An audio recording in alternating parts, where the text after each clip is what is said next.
Good evening and welcome to episode 54. As always, we will start with our gratitude attitude. So please gently close your eyes. Take a deep breath.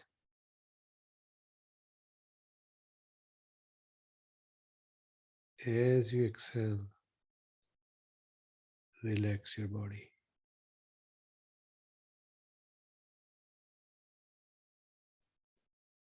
Take another deep breath.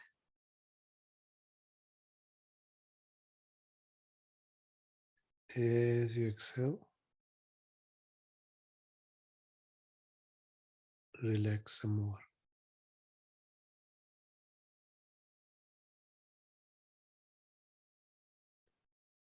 Take one more deep breath.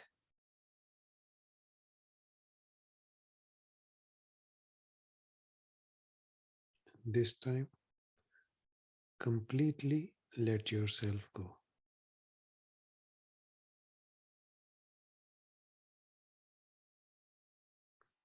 Now, think of one thing that happened in the past 1 week which you are grateful for.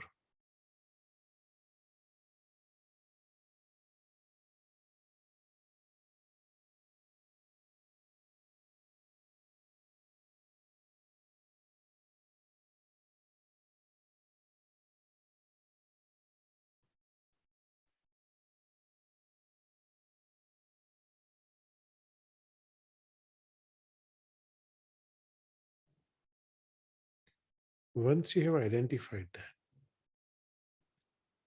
think about why you are grateful.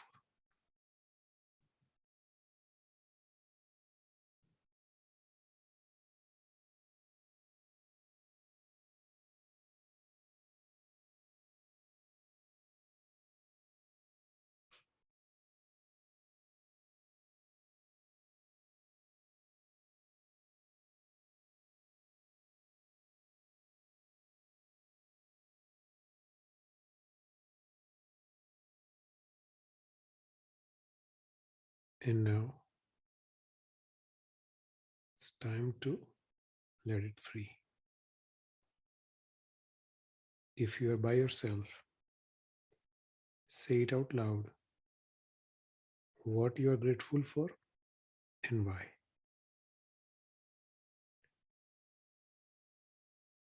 If you are with someone, tell it to each other.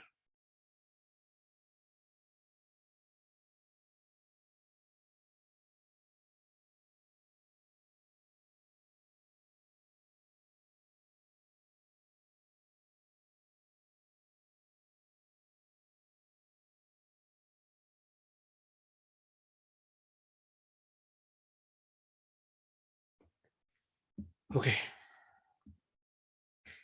so I'm sure you have heard about this famous line from the Greek philosopher Heraclitus. Change is the only constant. Buddha said something similar. I think he said the only constant in life is change. Some people embrace that change, and some people tend to resist it. Today, let's talk about how to navigate change without it affecting negatively our minds. Have you ever heard the term manage growth? It used to be in fashion maybe 10, 15 years ago. Everyone and their siblings used to throw the term around. I think Harvard Business Review did a study on that as well. But in my experience, there is no such thing as managed growth. Either you grow or you shrink. There is nothing wrong with shrinking if that is what you want. But to think that you can stay constant without growing, or falling back is just a fantasy. Let's talk about a couple of real life examples. We'll start with corporate America. If you followed IBM, you will notice that IBM has a history of struggles in the past, maybe 25, 35 years. Their challenge is to stay relevant in a constantly changing environment. They had CEOs who thought they can manage the company with what they were offering and just be at a certain level and keep the business growing. That sure didn't work, and they had some spectacular declines. And then they had some CEOs who saw the landscape around them. They noticed it was changing and embraced that change and transformed the company. So some companies adapt and some don't. Look at Circuit City and Best Buy, two chains with similar offerings. One is history and one is still relevant. Now, this is just an example in the corporate world, but the same is true in other areas of society and even in our personal lives. And change does not mean financial change either. Change to me is growth. I'm sure all of us have changed from where we were 10 or 20 years ago. And that's a good thing. We are better for it. But it sure does not seem like it when we are going through those changes. So, how do we handle stress and anxiety that may flare up due to change? First, let's look at what brings that stress with change. As human beings, we are wired toward the status quo. Our mind interprets the change as threat. And as soon as that happens, it begins this fight, flight, or freeze response in our system. Our system thinks it is protecting us from the change. The reason for this is that the pain of loss is usually a lot greater than the pleasure of gain. Let it sink in for a second. Pain of loss is a lot greater than pleasure from change, or pleasure from gain, I should say. So if your pain of loss is, let's say, X times higher than whatever pleasure you're going to get, why take that chance? That's the real dilemma. This is what brings stress with change, right? A Harvard Business Review article outlined why people resist change. And the reasons include loss of control, excess uncertainty, concern about competence, ripple effect, past resistance, and so on. If you break this down, it all boils down to just one thing. In my opinion, that's fear of failure.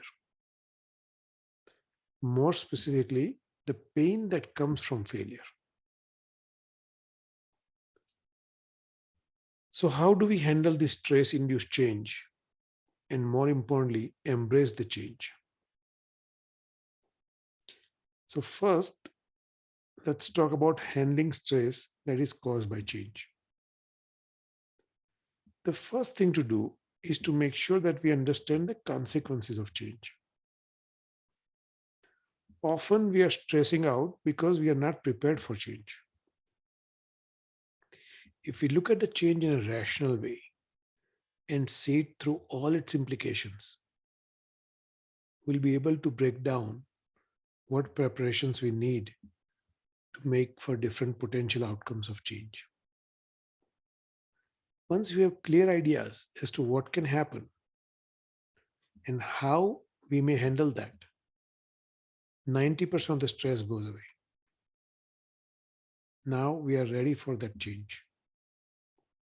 I actually had an interesting discussion with board members of a nonprofit I'm involved in.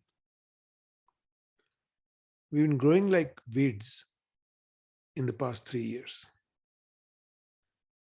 Some members of our board are frightened by that growth. They think this growth will change the organization. And I was trying to argue that yes, it will change the organization, but it will change for the better.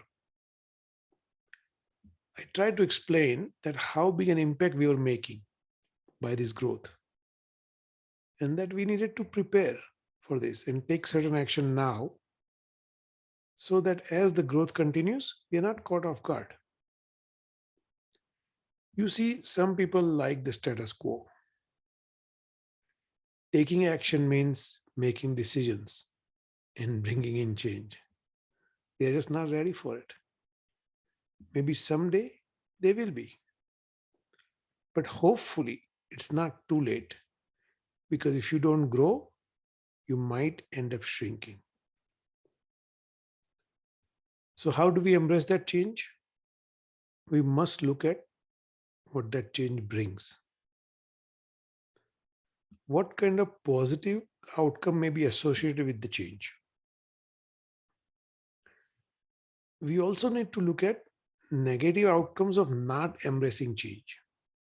See, we always look at negative outcomes of change, potential negative outcomes of change, but we never look at negative outcomes of not embracing change, and that's very important. Once we are clear on this, oftentimes change actually invigorates us rather than bringing stress. So, hope this makes sense, and you all look at it rationally next time you are confronted with change. In our meditation today, as always, we'll first settle down at our heart by focusing on our breath.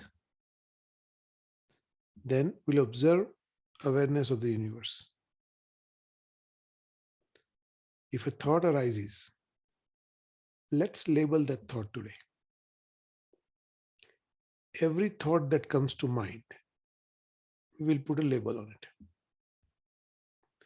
Doesn't matter what label we put on a particular thought. Doesn't even matter whether it's accurate or not.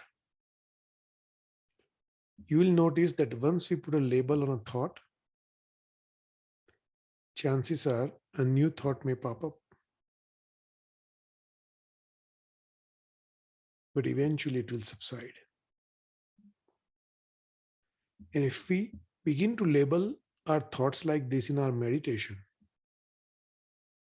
we will also begin to identify thoughts that show up in our daily life. Once we are able to identify happy, skillful, sad, etc., right?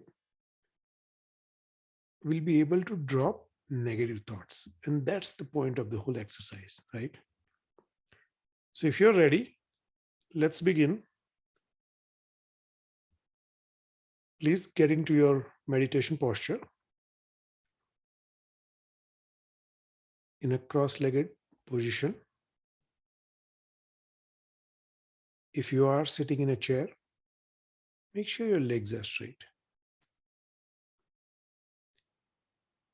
Keep your back straight, your spine erect, your shoulders leveled. Gently close your eyes.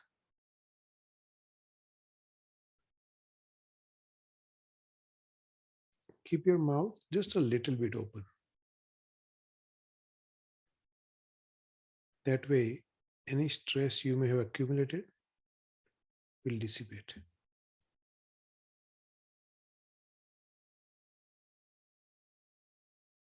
Put your palms in your lap, right over left, thumbs gently touching each other.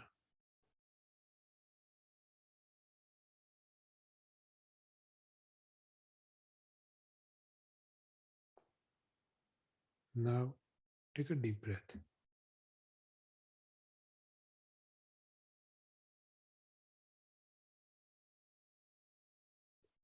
As you exhale, relax your muscles.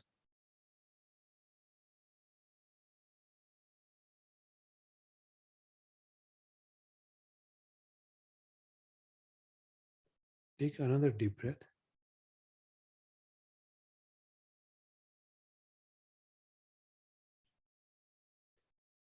As you exhale,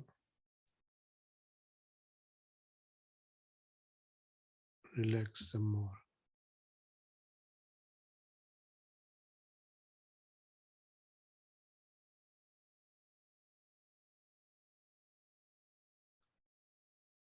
Take one more deep breath.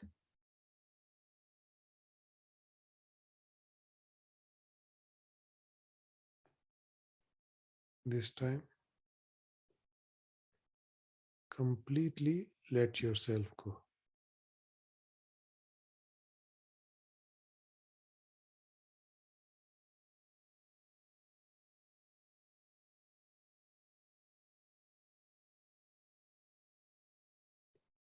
Bring your attention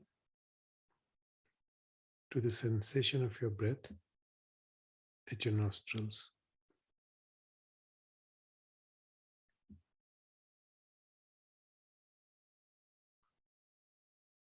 Feel the cool air as you breathe in.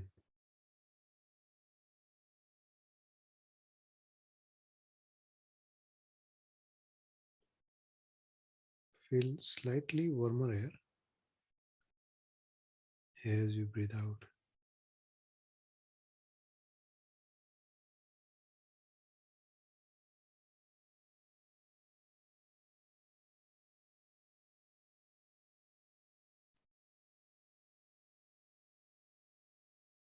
Keep your attention at your nostrils, sensation of your breath for about a minute or so on your own.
Now, bring your attention at your heart.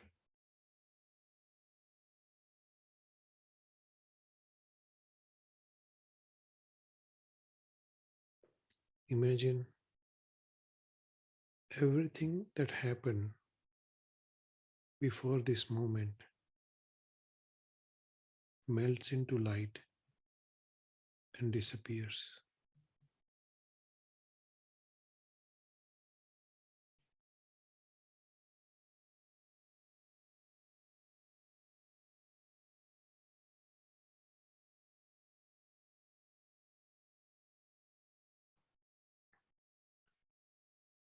Things that have not yet happened are not real anyway.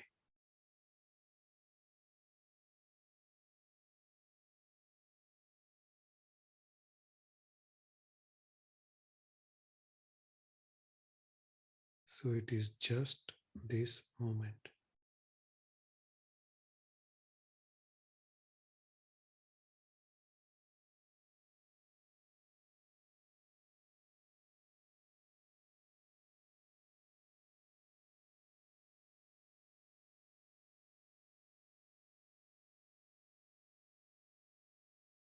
Enjoy the peace that this moment brings.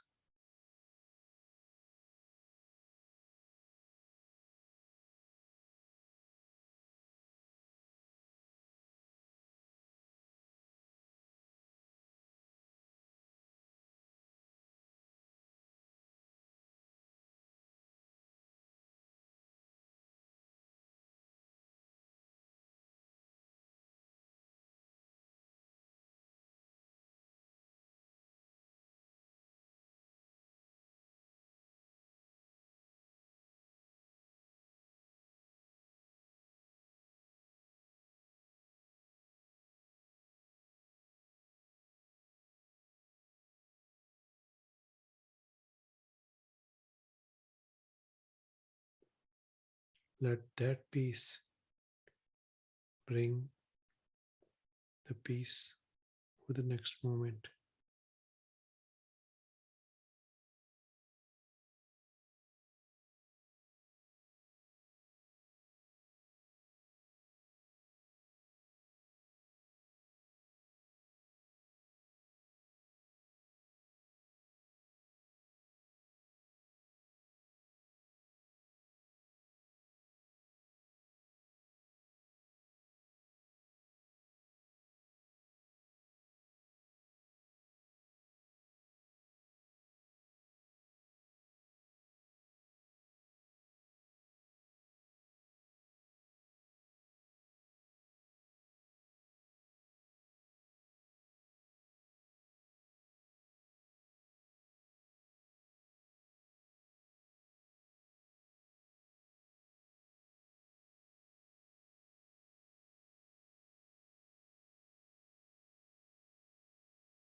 There is nothing to do,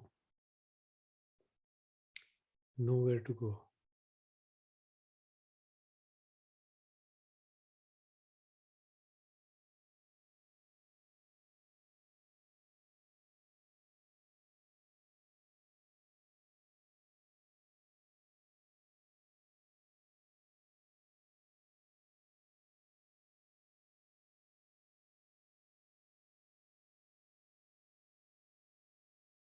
Just enjoy.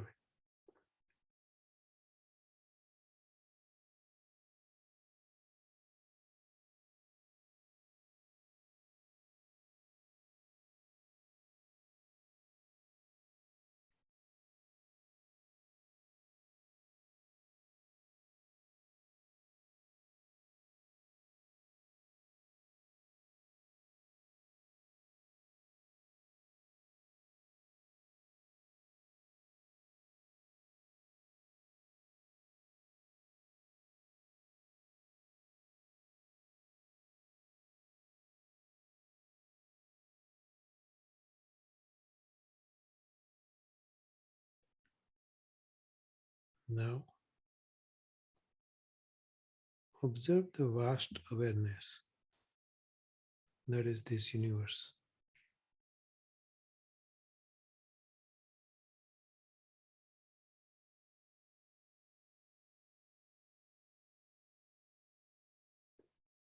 If a thought pops up in your head,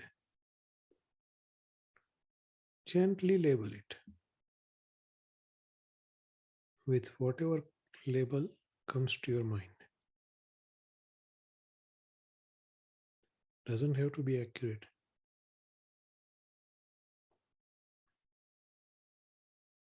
As soon as you label it, chances are it will go away and a new thought may pop up. Label that as well. And then just go back to observing the awareness.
Again, if a thought comes, don't chase it, just label it.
If your thought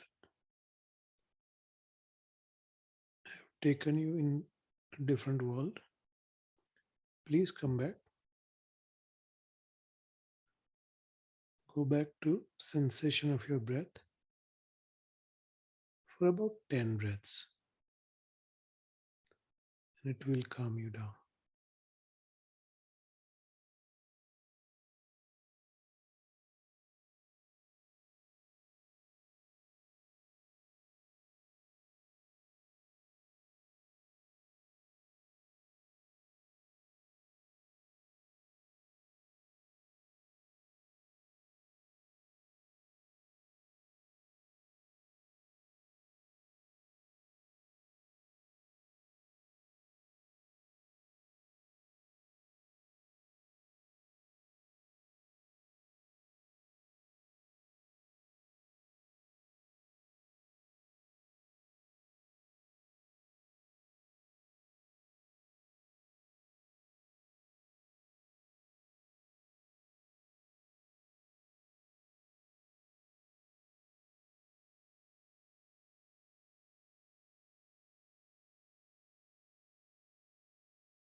If a thought arises, gently label it and go back to observing the vast awareness that is this universe.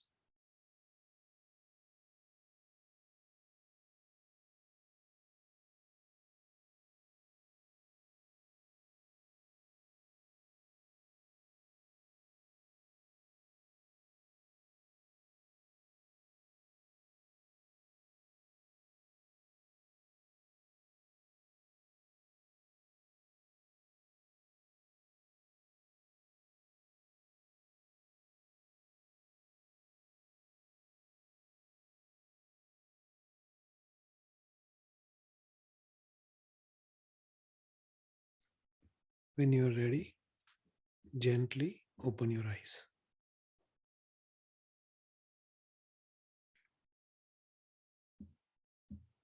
Any questions?